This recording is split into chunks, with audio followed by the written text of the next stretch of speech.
কৃষ্ণের কথা দুর্যোধনের কল্পনাতেই ছিল না। যদি অর্জুন পালাতে চায় তবে কৃষ্ণ তাকে যুদ্ধে প্রবৃত্ত করতে পারেন, এ কথা দুর্যোধন ভাবতেই পারেনি। আমরাও জীবনে চলতে গিয়ে কখনো ভাবতে পারি না যে এক অজানা পরমাত্মার পক্ষ থেকেও মাঝখানে কিছু হস্তক্ষেপ হতে পারে, এ কথা আমাদের মাথাতেও আসে না। অদৃশ্য কৃষ্ণ মাঝখানে নেমে আসে এবং সমগ্র কাহিনী বদলে যায়।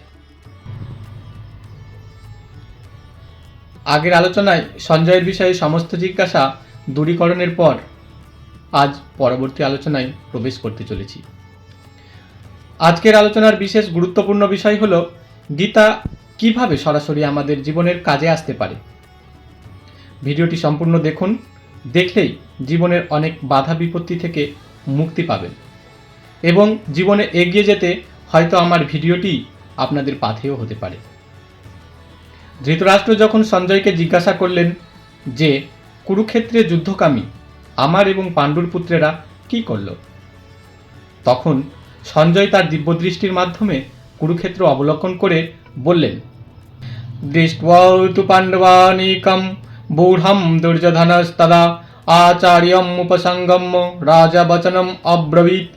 যুদ্ধের প্রস্তুতিকালে বুজ্জাকারে সাজানো পাণ্ডবদের সেনাবাহিনী দেখে রাজা দুর্যোধন দ্রোণাচার্যের কাছে গিয়ে এই কথা বলল, পশ্যৈতাম পাণ্ডুপুত্রাণাম আচার্য মহতিম চমুম বূঢ়ম দ্রুপদপুত্রেণৌ তব শিষ্যেনৌ ধীমতা অত্র শূরা মহেশ্বাসা ভীমর্জনু সমাযুধি ইউধান বিরাটশ্চ দ্রুপদশ্চ মহারথঃ। হে আচার্য, আপনার তীক্ষ্ণ বুদ্ধি সম্পন্ন শিষ্য ধৃষ্টদ্যুম্নের দ্বারা রচিত শকট, পদ্ম প্রভৃতি বুজ্জকারে সাজানো পাণ্ডবদের এই বিশাল সেনাবাহিনীটি দেখুন। পাণ্ডবদের সেনায় যেসব যোদ্ধা রয়েছে তারা সকলেই বীর, মহাধনুর্ধর এবং পরাক্রমে ভীম ও অর্জুনের সমতুল্য। তাদের মধ্যে সাত্ত্বকী, বিরাট এবং মহারথী দ্রুপদ রয়েছেন। ধৃষ্টকেতুশ্চেকিতানঃ কাশীরাজশ্চ বীর্যবান পুরুজিৎ কুন্তিভোজশ্চ শৈব্যশ্চ নরপুঙ্গবঃ। বলবান ধৃষ্টকেতু, চেকিতান বীর্যবান কাশীরাজ এবং নরশ্রেষ্ঠ পুরুজিৎ, কুন্তিভোজ ও শৈব্য, ইউধামন্যুশ্চ বিক্রান্ত উত্তমৌজাশ্চ বীর্যবান সৌভদ্র দ্রৌপদয়াশ্চ সর্ব এব মহারথা। পরাক্রমশালী ইউধামন্যু, বীর্যবান উত্তমৌজা, সুভদ্রার পুত্র অভিমন্যু এবং দ্রৌপদীর 5 পুত্র, এরা সকলেই মহারথী। अस्माकं तु विशिष्टा ये तान्निबोध द्विजोत्तम नायका मम सैन्यस्य संगार्थम तान ব্রবীমিতে। হে আচার্যবর, আমাদের পক্ষের মধ্যে বল, পৌরুষ ও পরাক্রমে যারা শ্রেষ্ঠ আমার সেনাবাহিনীর সেই সব নেতৃস্থানীয় যোদ্ধাদের আপনার অবগতির জন্য আমি এখন আপনাকে বলছি। তাহলে দুর্যোধন তার গুরু দ্রোণাচার্যের কাছে গিয়ে তার শত্রুপক্ষের কথা বলে শুরু করছেন। মন যখন হীনতার গ্রন্থিতে বা ইনফিরিয়রিটির কমপ্লেক্সে আক্রান্ত হয়, যখন মানুষ নিজেকে ভেতর ভেতর হীন মনে করে, তখন সে সবসময় নিজের শ্রেষ্ঠত্বের কথাই আগে বলতে শুরু করে। কিন্তু যে মানুষ হীন নয়, সে সবসময় অন্যের শ্রেষ্ঠত্বের কথা দিয়েই আলোচনা শুরু করে। এখানে দুর্যোধন তার গুরু দ্রোণাচার্যকে বলছে পাণ্ডবদের সেনাবাহিনীতে কোন কোন মহারথী, কোন কোন মহাযোদ্ধা একত্রিত হয়েছে। দুর্যোধন এইভাবে শুরু করেছে। এটি অত্যন্ত প্রতীকী ও তাৎপর্যপূর্ণ বিষয়। সাধারণত শত্রুর প্রশংসা দিয়ে কথা শুরু হয় না, কথা শুরু হয় নিজের প্রশংসা এবং শত্রুর নিন্দা দিয়েই। আমরাও তো আমাদের জীবনে কোনো কিছু করতে গেলে আমরা নিজের প্রশংসা এবং শত্রুর নিন্দা দিয়েই শুরু করি, তাই না? কিন্তু দুর্যোধন শত্রুপক্ষে কতজন মহাবীর সমবেত হয়েছে তা দিয়েই শুরু করছে। দুর্যোধন যেমনই মানুষ হোক, সে কিন্তু হীনতার গ্রন্থিতে আক্রান্ত ব্যক্তি নয়। আর একটি আশ্চর্যের বিষয় যে যদি ভালো মানুষও হীনতার গ্রন্থিতে আক্রান্ত হয়, তবে সে সেই খারাপ মানুষের থেকেও নিকৃষ্ট হয়ে ওঠে। অন্যের প্রশংসা দিয়ে কেবল সেই শুরু করতে পারে যে নিজের সম্পর্কে দৃঢ় বিশ্বস্ত। এটি একটি মৌলিক পার্থক্য যা শতাব্দীর পর শতাব্দী ধরে সৃষ্টি হয়েছে। আগেও ভালো মানুষ ছিল, খারাপ মানুষও ছিল। এমন নয় যে আজ খারাপ মানুষ বেড়ে গেছে আর ভালো মানুষ কমে গেছে। আজও খারাপ মানুষ ততটাই আছে, ভালো মানুষও ঠিক একই রকম আছে। তবে পার্থক্য কোথায়? পার্থক্য আছে। ধর্ম নিয়ে যারা নিরন্তর চিন্তা করেন তারা প্রায় প্রচার করে থাকেন যে আগে ভালো মানুষ ছিল আর এখন মানুষ খারাপ হয়ে গেছে, কিন্তু এই ধারণাটি একেবারেই ভুল। খারাপ মানুষ সবসময়ই ছিল, ভালো মানুষও সবসময় ছিল। পার্থক্যটি উপরিভাগে নয়, পার্থক্যটি আছে অত্যন্ত গভীরে। আগে খারাপ মানুষও হীনতার গ্রন্থিতে আক্রান্ত ছিল না, কিন্তু এখন সব থেকে ভালো মানুষটিও হীনতার গ্রন্থিতে আক্রান্ত। আজ সবচেয়ে ভালো মানুষটিও বাইরে বাইরে ভালো, কিন্তু ভেতরে নিজের উপর নিশ্চিত নয়, নিজের প্রতি নিজেরই বিশ্বাস নেই। মনে রাখবেন, যে মানুষ নিজের উপর নিশ্চিত নয় তার ভালোত্ব কখনো স্থায়ী হতে পারে না। তার ভালোত্ব চামড়ার উপর পর্যন্তই গভীর হবে। সামান্য আঁচড় লাগলেই তার ভেতরের খারাপ দিক বেরিয়ে পড়বে। আর যে খারাপ মানুষ তার খারাপত্ব সত্ত্বেও যদি নিজের উপর নিশ্চিত থাকে, নিজের উপর অটল বিশ্বাস থাকে, তবে একদিন তার সেই খারাপত্ব বদলে যেতে পারে, কারণ তার ভিত্তিতে দাঁড়িয়ে থাকে এক গভীর ভালোত্ব, নিজের উপর আস্থা, নিজের উপর ভরসা। এই বিষয়টিকে অত্যন্ত গুরুত্বপূর্ণ মনে করা হয়, কারণ দুর্যোধনের মতো একজন খারাপ মানুষও আলোচনা শুরু করছে এক অত্যন্ত শুভ পদ্ধতিতে। সে প্রথমে প্রতিপক্ষের গুণের উল্লেখ করছে, তারপর নিজের সেনাবাহিনীর মহারথীদের কথা বলছে। কি বলছেন? ভবান ভীষ্মশ্চ কর্ণশ্চ কৃপশ্চ সমিতিঞ্জয়ঃ অশ্বত্থামা বিকর্ণশ্চ সৌমদত্তিস্তথৈব চ অন্যে চ বহবো শূরা মদর্থে ত্যক্ত জীবিতাঃ নানা শস্ত্র প্রহরানা সর্বে যুদ্ধ বিশারদা। আপনি, পিতামহ ভীষ্ম, কর্ণ, যুদ্ধে অজেয় কৃপাচার্য, অশ্বত্থামা, বিকর্ণ এবং সোমদত্তের পুত্র ভূরিশ্রবা, বাঙ্গীদত্ত, ভবদত্ত, কৃতবর্মা প্রভৃতি আরও বহু বীর যোদ্ধা আমার জন্য প্রাণ ত্যাগ করতেও প্রস্তুত। এরা সকলেই নানাবিধ অস্ত্রশস্ত্রে পারদর্শী এবং সর্বপ্রকার যুদ্ধে দক্ষ। অপর্যাপ্তম তদস্মাকম বলম ভীষ্ম অভিরক্ষিতম পর্যাপ্তম তিদম এতেষাম বলম ভীম অভিরক্ষিতম অয়নেষু চ সর্বেষু যথা ভাগম অবস্থিতা ভীষ্মম এব অভিরক্ষন্তু ভবন্তঃ সর্ব এব হি। যদিও আমাদের সেনাবাহিনী যুদ্ধের জন্য অপর্যাপ্ত, তারপরেও আবার রক্ষক পিতামহ ভীষ্ম থাকার কারণে তা বিজয়ের জন্য যথেষ্টই। অপরদিকে সামনে অবস্থানরত পাণ্ডবদের সেনাবাহিনী যুদ্ধের জন্য যথেষ্ট হলেও ভীমসেন দ্বারা রক্ষিত হওয়ার কারণে তা প্রকৃতপক্ষে অপর্যাপ্ত। আমাদের বিজয় ভীষ্ম পিতামহের উপর নির্ভরশীল।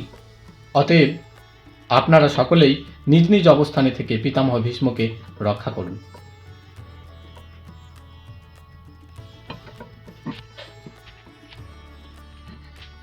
এই যে আলোচনা হলো, সেখান থেকে একটি প্রশ্ন হয়। দেখা যায় শ্রীমদ্ ভাগবত গীতায় সমগ্র ভার অর্জুনের উপরেই আরোপিত, কিন্তু গীতায় দুর্যোধন বলছে পাণ্ডবদের সেনা ভীম দ্বারা রক্ষিত এবং কৌরবদের সেনা ভীষ্ম দ্বারা রক্ষিত। তাহলে ভীষ্মের সামনে ভীমকে দাঁড় করানোর এই ভাবনাটি কি ইঙ্গিত দেয় না যে দুর্যোধন তার প্রধান প্রতিদ্বন্দ্বী হিসেবে ভীমকেই দেখছে? এই বিষয়টি গভীরভাবে ভাবনার যোগ্য।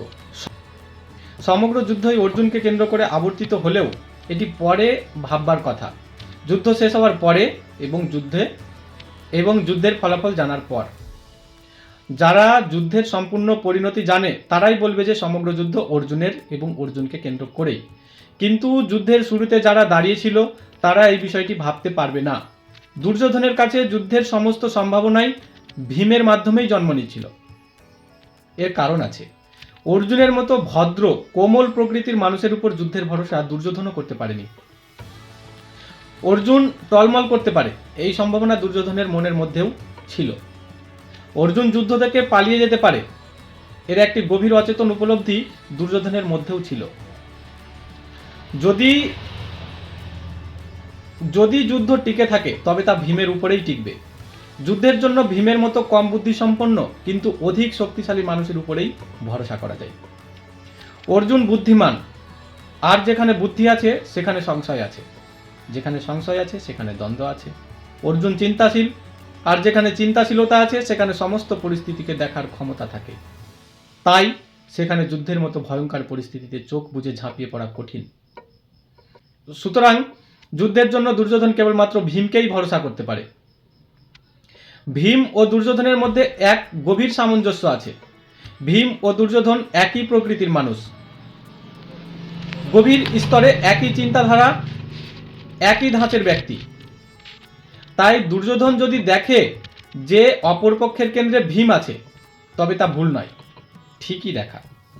আর গীতাও পরে প্রমাণ করে যে অর্জুন প্রায় পালিয়ে যাচ্ছিল।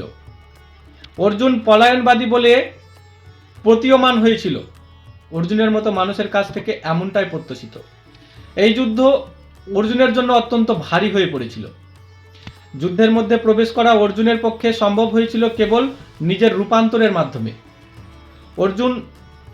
অর্জুন এক নতুন স্তরে পৌঁছেই যুদ্ধের জন্য সম্মত হতে পেরেছিল।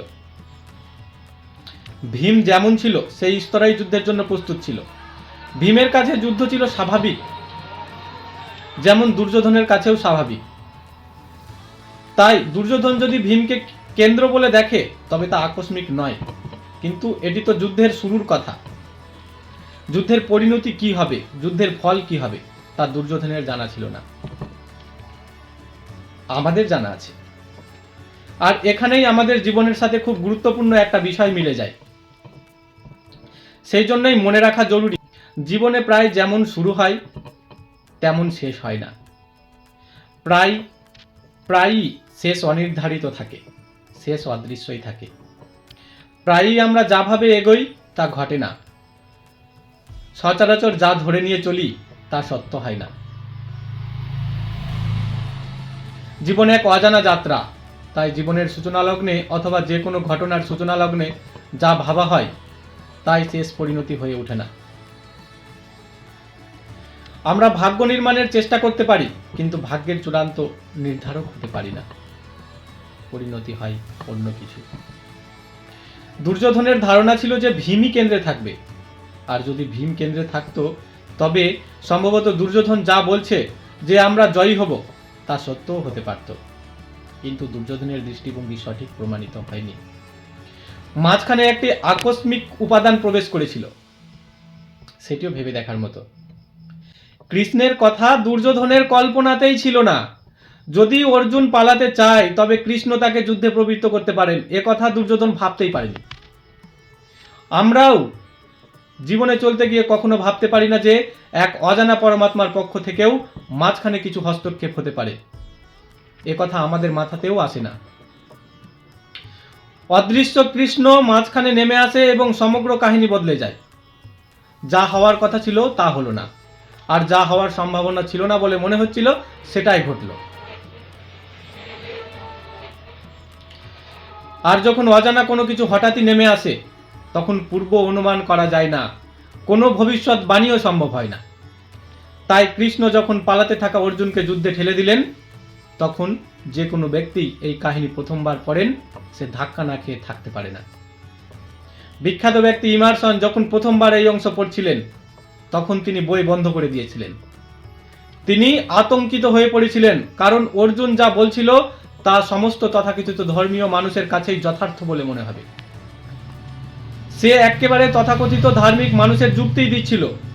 হেনরি থারো যখন এই জায়গায় এসে দেখলেন যে কৃষ্ণ তাকে যুদ্ধে যাওয়ার জন্য পরামর্শ দিচ্ছেন, তিনিও বিচলিত হয়েছিলেন। হেনরি থারো নিজেও লিখেছেন যে তার কোনো ধারণাই ছিল না, এমনকি কল্পনাও করেননি যে কাহিনী পরে এমন মোড় নিবে যেখানে কৃষ্ণ যুদ্ধের পরামর্শ দিবেন। গান্ধীরও ঠিক এই জায়গাতেই কষ্ট ছিল, তার যন্ত্রণাও এখানেই ছিল। কিন্তু জীবন কোনো নির্দিষ্ট নীতির হিসাব অনুযায়ী চলে না। জীবন অত্যন্ত অনন্য, ইউনিক। জীবন রেল লাইনের উপর দিয়ে চলে না, জীবন গঙ্গার স্রোতের মতো বয়ে চলে, যার পথ আগে থেকে নির্ধারিত থাকে না। আর যখন পরমাত্মা মাঝখানে প্রবেশ করেন তখন সবকিছু ওলটপালট হয়ে যায়। যা কিছু প্রস্তুত ছিল, মানুষ যা কিছু গড়ে তুলেছিল, মানুষের বুদ্ধি যা ভেবেছিল, সবকিছু উল্টে যায়। এই কারণেই যুদ্ধের মাঝখানে পরমাত্মাও নেমে আসতে পারেন, এ কথা দুর্যোধন কল্পনাতেই ভাবতে পারেনি।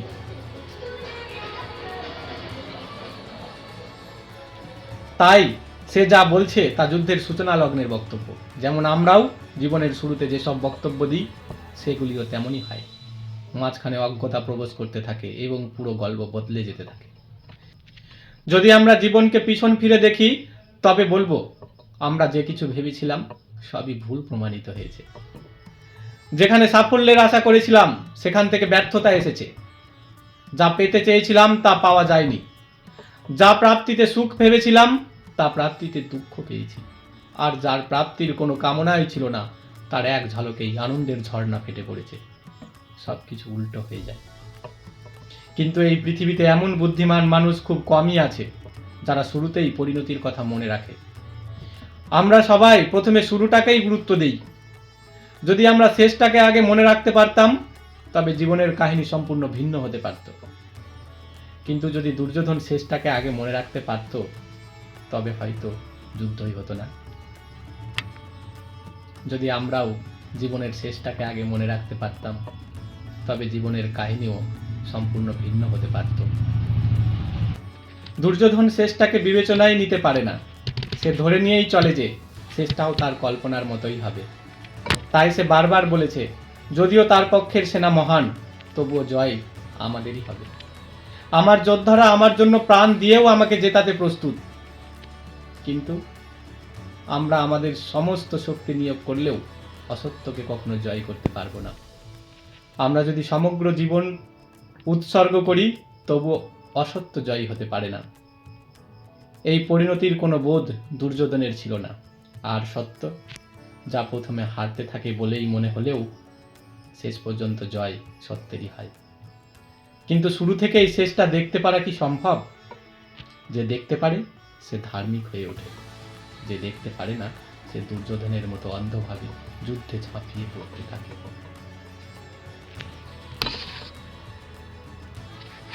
ধন্যবাদ। আজকের আলোচনা এখানেই সমাপ্ত হচ্ছে। পরবর্তী আলোচনা খুব শীঘ্রই আসবে। ভিডিওটি যদি ভালো লেগে থাকে তাহলে লাইক, কমেন্ট ও শেয়ার করতে ভুলবেন না। আবারও ধন্যবাদ।